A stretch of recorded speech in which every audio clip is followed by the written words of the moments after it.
Um caminhante solitário, aventurando-se profundamente nas encostas desoladas e acidentadas de uma montanha remota perto de Delta, fez uma descoberta arrepiante. Escondidos entre rochas irregulares e matagais retorcidos de arbustos nodosos, restos humanos esqueléticos jazia parcialmente expostos, sua inquietante imobilidade quebrada apenas pelo leve farfalhar do vento entre as árvores. A cena carregava uma sensação inabalável de presságio, amplificada pela proximidade do local onde os pertences pessoais de uma mulher haviam sido desenterrados anos antes. As autoridades rapidamente isolaram a área, e especialistas forenses foram chamados para examinar o local. Sua avaliação inicial sugeriu que os restos poderiam pertencer a Paige Birkfeld, mas análises adicionais seriam necessárias para confirmar a identidade e descobrir quaisquer pistas sobre as circunstâncias de seu desaparecimento. Um detalhe adicional importante. Um cartão de visita foi encontrado, apontando para a identidade alternativa de Paige Birkfeld. Este cartão estava ligado ao seu trabalho secreto. Mas que tipo de trabalho era esse? E como um simples cartão de visita comum se tornou a peça-chave de evidência que revelou um segredo chocante sobre a vida de Paige Birkfeld? Queridos espectadores, por favor, não se esqueçam de curtir, deixar um comentário abaixo do vídeo e se inscrever no canal para não perder os novos vídeos. Isso é muito importante para nós. Paige Birkfeld entrou no mundo em 27 de abril de 1973, na movimentada cidade de Atlanta, Geórgia. Ela foi a segunda filha de Suzanne e Frank Birkfeld, imigrantes das distantes e serenas Ilhas Marianas. A aparência de Paige trouxe alegria a um lar já iluminado por seu irmão mais velho, Craig. Suzanne e Frank eram pais dedicados e trabalhadores, incorporando a clássica história de imigrantes de perseverança e ambição. Apesar de suas carreiras exigentes, eles priorizavam a família, criando um lar cheio de amor, estrutura e apoio. Frank, esse homem, possuía um talento incrível para equilibrar sua carreira com a criação de seu filho e filha. Seu talento para navegar entre essas esferas lhe rendeu admiração, e sua reputação de excelência chamou a atenção de figuras influentes em seu campo. Na National Association of Securities Dealers, Frank recebeu uma oportunidade de carreira muito significativa para recusar, uma que exigia que a família se mudasse para o Colorado, uma decisão que moldou a trajetória de suas vidas. No Colorado, a jornada de Paige começou a se desenhar de fato. Ela se destacou academicamente e demonstrou paixão por ajudar os outros, o que a levou a seguir uma carreira na medicina. Após concluir o ensino médio, matriculou-se no programa de enfermagem da Universidade da Flórida, uma instituição que se tornaria um capítulo crucial em sua vida. Foi lá que conheceu Howard Bigler, um jovem carismático e ambicioso. Faíscas surgiram, e sua conexão rapidamente floresceu em um relacionamento sério. Seus sonhos e ambições compartilhados os tornaram um par aparentemente perfeito. Paige se formou e retornou ao Colorado para viver com seus pais, mas seu relacionamento com Howard continuou a prosperar. Em 1995, sua história de amor culminou em um casamento pitoresco. A união parecia idílica, com amigos e familiares admirando sua compatibilidade e visão compartilhada para o futuro. No entanto, os primeiros anos de casamento revelaram uma diferença fundamental e irreconciliável entre Paige e Howard. Paige sonhava em se tornar mãe.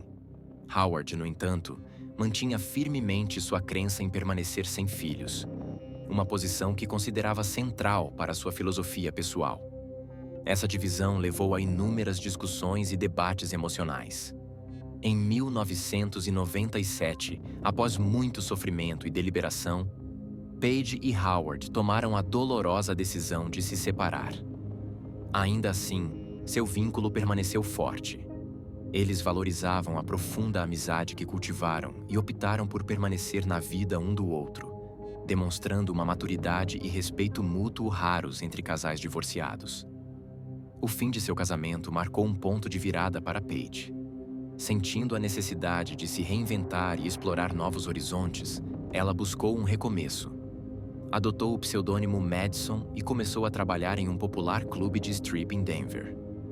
A decisão foi ousada, controversa e refletia sua determinação em assumir o controle de seu destino.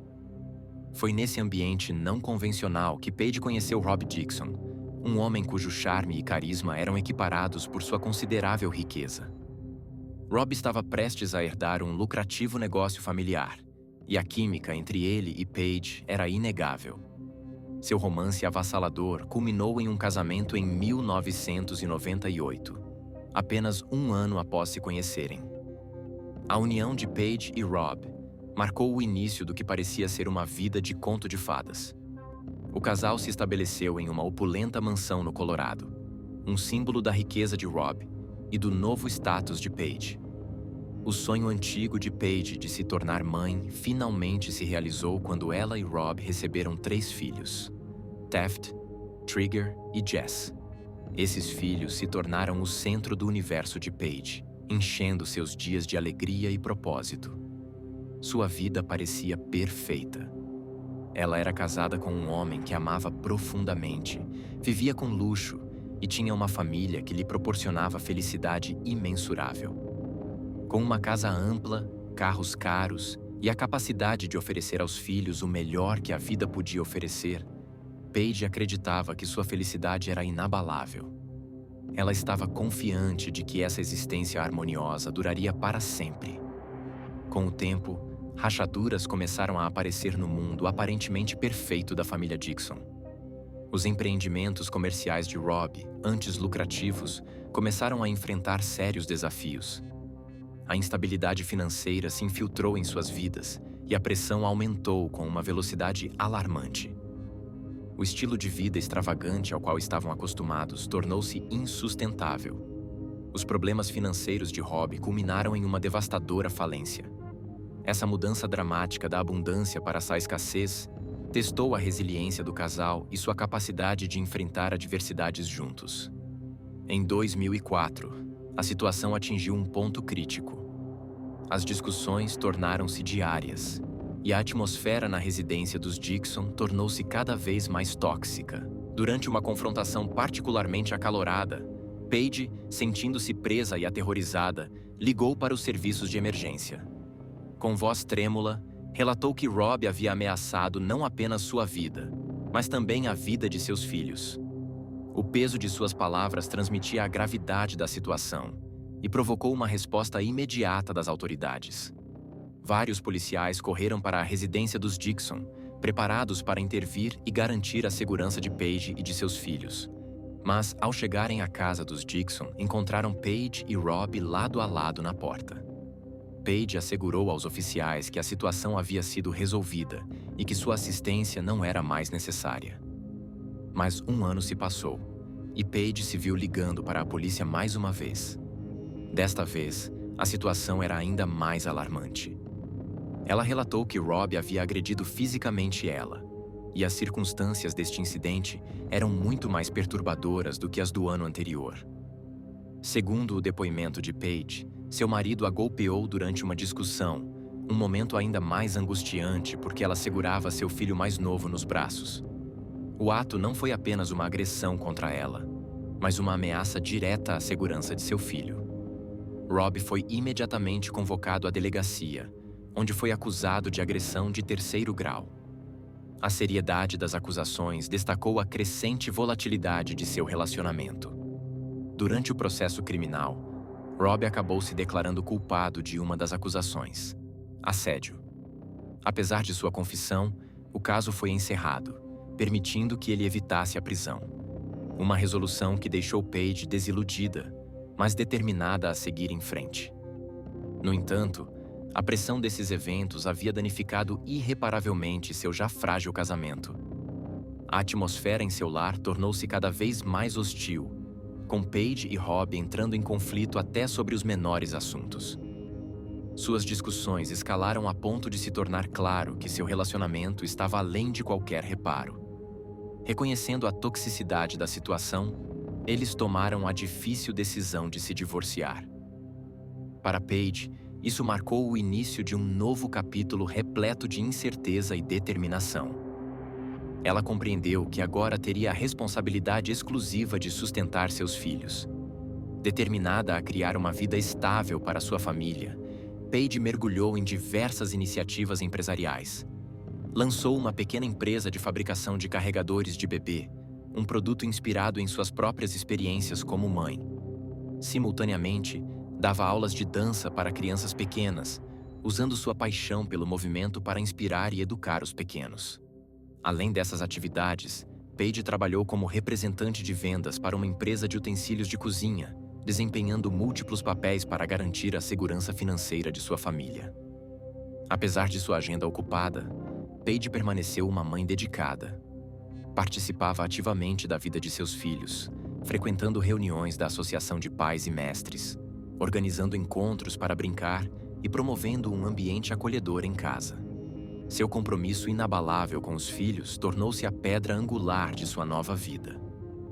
Em 28 de junho de 2007, exatamente um ano após sua separação de Rob, Paige desapareceu em circunstâncias misteriosas.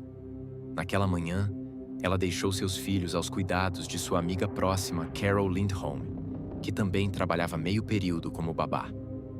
Paige sempre foi conhecida por sua confiabilidade e pontualidade, especialmente quando se tratava de seus filhos. Portanto, quando não retornou para casa no horário e não atendeu ao telefone, a preocupação rapidamente se transformou em alarme. Inicialmente, Carol tentou se tranquilizar, acreditando que Paige poderia ter se atrasado por compromissos de trabalho. No entanto, à medida que as horas passavam, a preocupação começou a se instalar.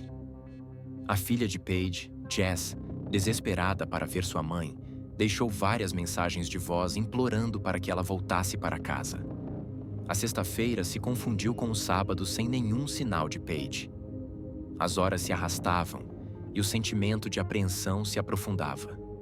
Jess, de 8 anos, cansada de esperar e sentindo muita falta da mãe, incentivou a babá, Carol, a contatar a polícia. Incapazes de adiar mais, Carol e Jess foram à delegacia registrar um boletim de pessoa desaparecida. No mesmo dia, um representante do escritório do xerife contatou o pai de Paige, Frank, para dar a devastadora notícia. Frank, tomado por um pânico crescente, tentou imediatamente ligar para Paige, mas todas as chamadas não foram atendidas. Desesperado por apoio e ação, ele procurou seu filho mais velho, transmitindo os acontecimentos sombrios. À medida que a gravidade do desaparecimento de Paige se tornou clara, uma operação de busca em grande escala foi lançada. A comunidade, amigos, vizinhos e até estranhos se uniu às autoridades. Voluntários vasculharam terrenos abandonados e desertos próximos, unidos na determinação de encontrar Paige. A busca foi uma empreitada imensa, que logo levou a uma descoberta perturbadora. No primeiro domingo de julho de 2007, investigadores encontraram o Ford Focus vermelho de Paige. O carro foi encontrado abandonado e queimado em uma área desconhecida, sem aparente ligação com Paige. As circunstâncias do incêndio eram profundamente suspeitas. Não havia evidências de causa natural ou ignição externa, e a área ao redor permaneceu intacta pelas chamas. Isso sugeria fortemente que o incêndio havia sido intencionalmente provocado, provavelmente para destruir evidências cruciais. O promotor rapidamente classificou o incidente como um ato de incêndio criminoso, e o que inicialmente era tratado como um caso de pessoa desaparecida, agora se transformou em uma investigação de possível sequestro e talvez até assassinato. Determinados a reconstruir a verdade, os investigadores realizaram um exame minucioso do veículo carbonizado. O sargento Ware, do escritório do xerife do condado, explicou que o incêndio criminoso é uma tática comum usada para apagar evidências como DNA, impressões digitais ou outros materiais rastreáveis. No entanto, apesar do dano extenso ao carro, um detalhe se destacou como uma pista significativa: a posição do banco do motorista. Ele havia sido empurrado para trás ao máximo, uma configuração que não correspondia à estatura pequena de Paige. Medindo apenas 1,64 m, Paige não teria conseguido alcançar os pedais a partir dessa posição. Esse detalhe sugeria fortemente que alguém muito mais alto havia sido a última pessoa a dirigir seu carro. A investigação tomou outro rumo quando os detetives abriram o porta-malas do Ford queimado e descobriram o diário de Paige. Sua presença levantou questões imediatas. Por que estava ali? Poderia conter pistas sobre seu desaparecimento? À medida que os investigadores examinavam seu conteúdo, descobriram outra reviravolta assustadora. Alguém havia arrancado várias páginas do diário, especificamente aquelas cobrindo o período entre 26 e 29 de junho. Essa descoberta aprofundou o enigma em torno do destino de Paige. As páginas ausentes sugeriam um esforço intencional de ocultar informações vitais, aumentando a urgência da já desesperada busca. Os oficiais de segurança pública ampliaram seus esforços, vasculhando metodicamente terrenos desérticos próximos, construções abandonadas e qualquer área que pudesse conter uma pista. A operação cresceu e se tornou uma empreitada massiva, envolvendo mais pessoas à medida que a notícia do desaparecimento de Paige se espalhava. O esforço de busca se estendeu além das autoridades. Seu irmão, Craig, voou da costa oeste, deixando para trás seu trabalho e compromissos pessoais para apoiar seus pais e sobrinhos. Compreendendo a gravidade da situação, Craig comprou uma passagem só de ida, prometendo permanecer no Colorado até que sua irmã fosse encontrada, não importando quanto tempo levasse. Sua determinação refletia o espírito coletivo daqueles envolvidos na busca. À medida que os dias se transformaram em semanas, a investigação concentrou-se naqueles que estiveram mais próximos de Paige. Rob, seu segundo ex-marido, foi um dos primeiros a ser investigado. Na época do desaparecimento de Paige, Rob residia na Pensilvânia. Investigadores descobriram registros de 2 denúncias de violência doméstica feitas por Paige durante o casamento, levantando questões sobre seu possível envolvimento. As autoridades trabalharam para estabelecer seu paradeiro em 28 de junho, o dia em que Paige desapareceu. Rob manteve consistentemente que estava em casa na Pensilvânia e negou qualquer ligação com o desaparecimento. Para demonstrar sua inocência, ele não apenas cooperou com os investigadores, mas também participou ativamente das buscas. Sua preocupação visível com o destino de Paige deu credibilidade às suas declarações, embora os detetives continuassem a examinar cada aspecto de sua história em busca de inconsistências. Outra pessoa, Howard, o primeiro marido de Paige, também se tornou um suspeito de interesse. Após o divórcio de Paige e de Rob, ela e Howard haviam reatado uma amizade que ocasionalmente os reunia. Howard revelou que fora uma das últimas pessoas a ver Paige antes de seu súbito e misterioso desaparecimento.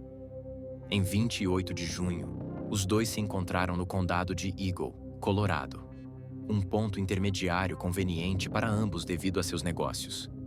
Howard descreveu o encontro como rotineiro, uma reunião sem incidentes notáveis. Depois, se separaram, embora permanecessem em contato por telefone. Quando recebeu a notícia do desaparecimento de Paige, Howard agiu rapidamente, contatando os serviços de emergência. Durante a ligação, expressou profunda preocupação, enfatizando que Paige, como mãe dedicada que adorava seus filhos, jamais os abandonaria voluntariamente. Seu relato foi corroborado pelos dados da torre de celular, que o colocavam na área de Denver no dia do desaparecimento de Paige. Várias horas de distância do local onde ela foi vista pela última vez. Essa evidência o excluiu definitivamente da lista de suspeitos, permitindo que os investigadores concentrassem seus esforços em outros pontos. Um avanço significativo no caso ocorreu poucos dias após a descoberta do carro queimado de Paige. Um motorista, que havia parado em uma rodovia ao sudeste da cidade para consertar um pneu furado, encontrou um talão de cheques no chão. Agindo por instinto, ele relatou a descoberta às autoridades. Isso levou a uma busca minuciosa da área, durante a qual os investigadores encontraram vários outros pertences pessoais de Paige. Entre eles estavam seus registros médicos, documentos de seguro e outros itens essenciais. A disposição dos objetos espalhados apresentou um mistério intrigante. O sargento Ware, um dos principais investigadores do caso, teorizou que Paige poderia ter deixado intencionalmente esses itens como uma tentativa desesperada de deixar pistas sobre sua situação. De particular interesse, estava o talão de cheques, do qual várias páginas haviam sido arrancadas. Os investigadores especularam que essas páginas ausentes poderiam conter informações críticas sobre seus últimos dias. À medida que a busca continuava, um cartão de visita surgiu como peça central de evidência, revelando um segredo chocante sobre a vida de Paige. O cartão apontava para uma identidade alternativa: Carrie, o nome que Paige usava em seu trabalho clandestino como acompanhante. Essa revelação chocou seu círculo de familiares e amigos, que desconheciam completamente esse aspecto oculto de sua vida. Para manter essa existência dupla, Paige usava um telefone separado exclusivamente para comunicações relacionadas ao trabalho de acompanhante. Esse telefone tornou-se uma ferramenta vital na investigação. Ao analisar seu histórico de chamadas, os detetives compilaram uma lista de indivíduos que haviam interagido com Paige nas horas que antecederam seu desaparecimento. A última ligação feita a partir desse telefone ocorreu em 28 de junho, por volta das 21 horas, restringindo a linha do tempo dos eventos. A partir do histórico de chamadas, as autoridades identificaram 7 indivíduos como suspeitos potenciais. Entre esses nomes, um se destacou: Lester Ralph Jones. O histórico de Jones chamou imediatamente a atenção dos investigadores. Aos 55 anos, Jones possuía antecedentes criminais que incluíam condenações anteriores por violência contra mulheres e sequestro. Por este último crime, ele cumpriu uma pena de 5 anos de prisão. Esse histórico traçava um retrato perturbador de um homem que se encaixava no perfil de alguém capaz de ferir Paige. Novas revelações aprofundaram ainda mais as suspeitas dos investigadores. Ficou evidente que Jones possuía um carro branco muito parecido com um veículo descrito por Carol, amiga próxima de Paige e babá. Carol contou uma história inquietante que Paige havia compartilhado pouco antes de seu desaparecimento. Segundo Paige, ela havia terminado o trabalho em seu escritório alugado em uma noite e se dirigia ao seu Ford estacionado. Ao se aproximar do veículo, percebeu um carro branco desconhecido bloqueando seu caminho. Apesar da frustração e do desconforto, Paige conseguiu manobrar seu carro ao redor do obstáculo. No entanto, durante o processo, ela colidiu inadvertidamente com o veículo branco. Para sua surpresa, o motorista do carro, em vez de confrontá-la, acelerou para longe do local, deixando Paige sozinha. Esse incidente, aparentemente isolado na época, agora assumia um novo significado. Os investigadores suspeitaram que Lester, um homem aparentemente obcecado por Paige, poderia estar a perseguindo há algum tempo. Determinados a descobrir a natureza da conexão deles, a polícia analisou os registros de chamadas de Paige. O que encontraram aumentou suas preocupações. Os registros revelaram que Lester havia tentado marcar um encontro com Paige apenas um dia antes de seu desaparecimento.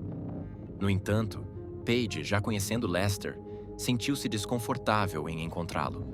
Para evitar o encontro, ela pediu a Carol, que ocasionalmente prestava serviços de massagem para os clientes de Paige, que comparecesse em seu lugar. Inicialmente hesitante, Carol acabou concordando e foi se encontrar com Lester. Após o encontro perturbador, Carol descreveu Lester como um homem intimidante, extremamente alto e fisicamente imponente. Sua presença por si só a deixou inquieta, e seu comportamento apenas aumentou seu desconforto. Segundo Carol, Lester não perdeu tempo em fazer avanços inapropriados e expressar abertamente o desejo de intimidade assim que se encontraram. Carol, firme e inabalável, rejeitou veementemente suas investidas, avisando que não hesitaria em envolver a polícia caso ele persistisse. Essa conversa adicionou mais uma camada de preocupação ao já perturbador comportamento de Lester. À medida que os investigadores se aprofundaram no histórico de Lester, descobriram outro detalhe alarmante. Sua oficina estava situada a poucos metros do local onde o carro de Paige havia sido encontrado em chamas. A proximidade de seu local de trabalho com um cenário tão crítico levantou imediatamente suspeitas.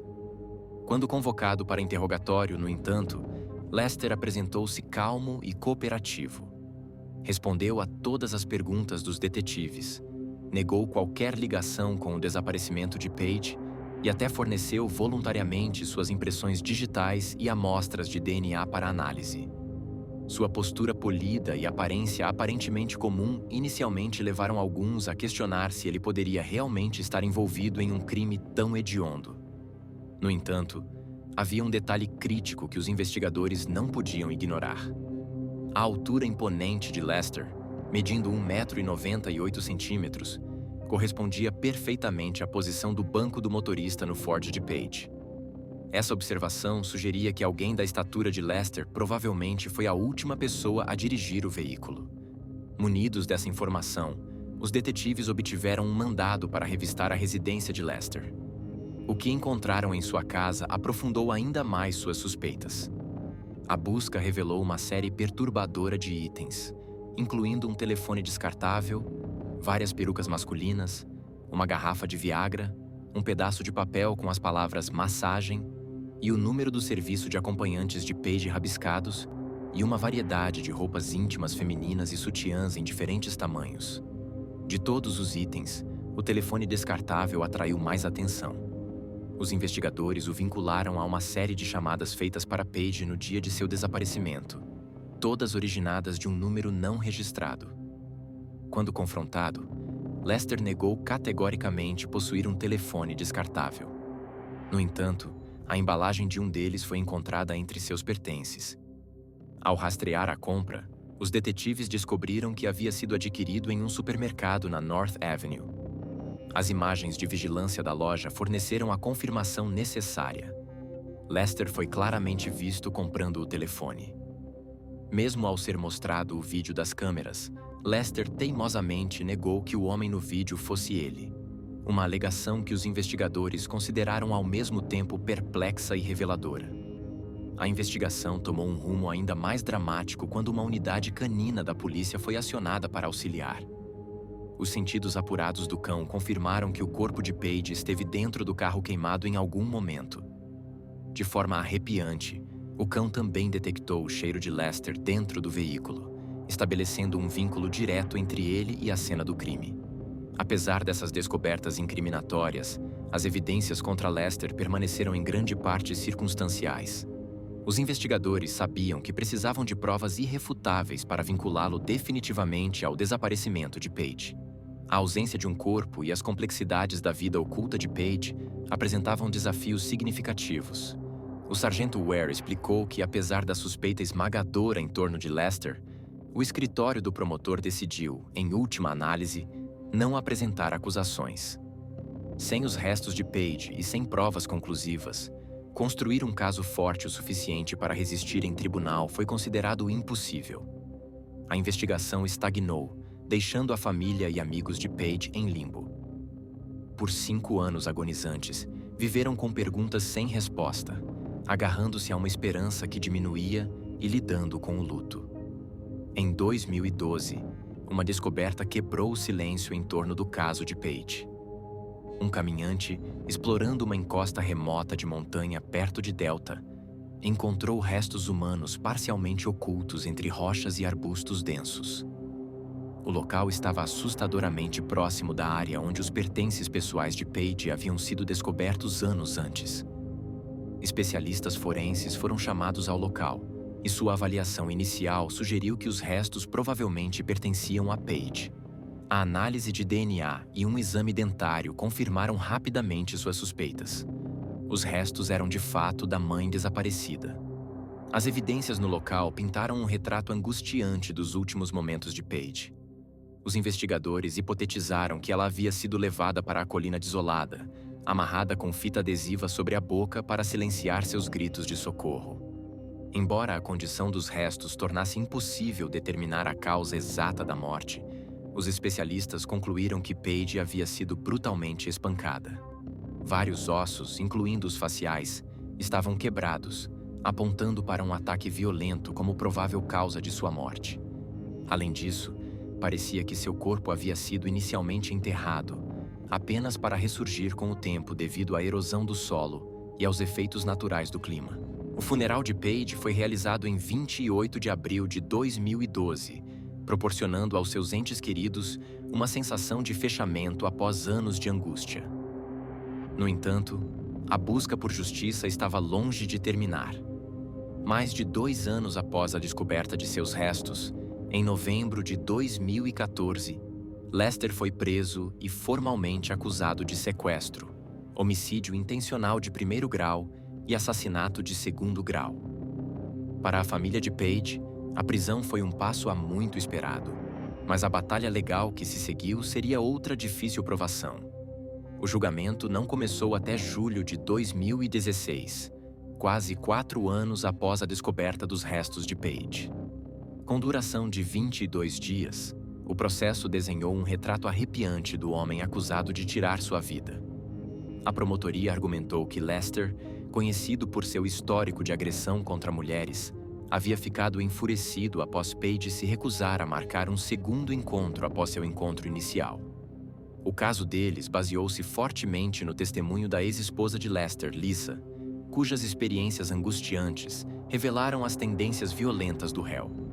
Lisa relatou um incidente aterrorizante do final da década de 1990, quando Lester a sequestrou à força, ameaçando matá-la. Segundo seu depoimento, ele foi consumido pelo ciúme depois que ela o deixou por outro homem. Num acesso de fúria, Lester os rastreou e atacou o novo parceiro de Lisa, atirando-lhe na cabeça. Apenas um mês depois, ele confrontou Lisa novamente, arrastando-a à força para seu carro e declarando sua intenção de matá-la e descartar seu corpo em um lago. Milagrosamente, Lisa conseguiu escapar e denunciou os incidentes à polícia, levando à prisão de Lester por sequestro e agressão. Esse histórico de violência reforçou o argumento da promotoria de que Lester tinha a capacidade e o motivo para prejudicar Paige. Em resposta ao caso da promotoria, a equipe de defesa de Lester trabalhou incansavelmente para desmontar a narrativa apresentada em tribunal. Alegaram que a polícia havia se concentrado no suspeito errado e negligenciado investigar outras pistas plausíveis, particularmente os clientes do negócio de acompanhantes de Paige. Apesar de suas alegações, a defesa não conseguiu apresentar suspeitos alternativos credíveis nem teorias convincentes que pudessem exonerar Lester. Para complicar ainda mais, Lester optou por não depor durante o julgamento, deixando sua defesa dependente de desacreditar as evidências apresentadas pela promotoria em vez de fornecer uma narrativa substancial alternativa. A promotoria, no entanto, estava preparada para reforçar seu caso com provas contundentes. Entre os elementos-chave apresentados estavam gravações de conversas telefônicas entre Lester e a polícia. Essas gravações lançaram luz sobre o comportamento e as reações de Lester durante a investigação. Após inspecionarem o carro de Lester, os detetives informaram-no que não haviam encontrado nada incriminador e que retornariam o veículo em breve. Essa farsa tinha a intenção de deixar Lester à vontade e possivelmente baixar sua guarda. Em vez disso, sua resposta despertou alerta. Em vez de demonstrar alívio, Lester apresentou um nível incomum de preocupação, questionando repetidamente se o carro realmente seria devolvido. Essa apreensão nervosa apenas aumentou as suspeitas sobre seu envolvimento. Depoimentos adicionais da esposa atual de Lester complicaram ainda mais sua defesa. Ela admitiu estar profundamente perturbada pelas revelações sobre as associações do marido com prostitutas, uma traição que tensionava o casamento. Apesar de seus sentimentos pessoais, testemunhou que seus valores cristãos a impediam de deixá-lo. No entanto, seu depoimento revelou-se uma faca de 2 gumes. Ela reconheceu o marido em imagens de vigilância de uma loja onde ele foi visto comprando um telefone descartável. O mesmo telefone ligado às chamadas feitas para Paige pouco antes de seu desaparecimento. Essa admissão contradizia diretamente as alegações anteriores de Lester, nas quais ele negava possuir tal telefone, minando sua credibilidade e enfraquecendo os argumentos da defesa. Em 9 de setembro de 2016, após semanas de depoimentos e apresentação de provas, o júri encontrou-se em impasse. Incapaz de chegar a um veredicto unânime, o tribunal foi obrigado a declarar nulidade do julgamento. Esse resultado representou um revés significativo para a promotoria, atrasando a justiça para Paige e sua família enlutada. Apesar disso, o promotor permaneceu firme, confiante na força das evidências e determinado a levar Lester à justiça. Planos para um novo julgamento foram iniciados, com a promotoria prometendo reforçar ainda mais seu caso. Nos meses seguintes, a equipe de acusação realizou preparativos meticulosos. Reexaminaram minuciosamente cada evidência, analisaram declarações de testemunhas e buscaram novos ângulos para reforçar seus argumentos. Em 21 de novembro de 2016, 73 dias após a nulidade do julgamento, Lester enfrentou novamente o tribunal. Desta vez, a promotoria apresentou um caso reforçado, completo com evidências adicionais que desenhavam uma imagem mais clara e incriminadora de seu envolvimento no desaparecimento de Paige. Uma revelação-chave durante o segundo julgamento foi a filmagem de câmeras de vigilância obtida próximo ao local de trabalho de Lester. As imagens mostram um Chevrolet branco, posteriormente identificado como pertencente à esposa de Lester, passando pelo Ford de Paige várias vezes poucos dias antes de seu desaparecimento. Significativamente, o carro apareceu na região em horários correspondentes a chamadas persistentes para o telefone de Paige. Investigadores confirmaram que a esposa de Lester estava fora da cidade nesse período, tornando altamente provável que Lester estivesse usando o veículo dela para perseguir Paige. Essa revelação adicionou uma camada arrepiante ao caso da promotoria, sugerindo premeditação e um padrão de comportamento que não poderia ser facilmente descartado. Como no primeiro julgamento, a defesa manteve que não havia evidências diretas ligando Lester ao crime. Continuaram a argumentar que o caso se baseava em provas circunstanciais e conjecturas, apontando potenciais suspeitos alternativos. Uma dessas teorias alternativas concentrou-se em um homem que havia morrido em 2011 e que inicialmente havia sido considerado suspeito no assassinato de Paige.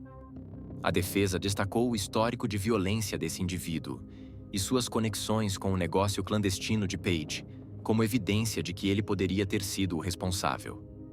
No entanto, essa teoria não conseguiu explicar os novos detalhes esmagadores revelados durante o segundo julgamento.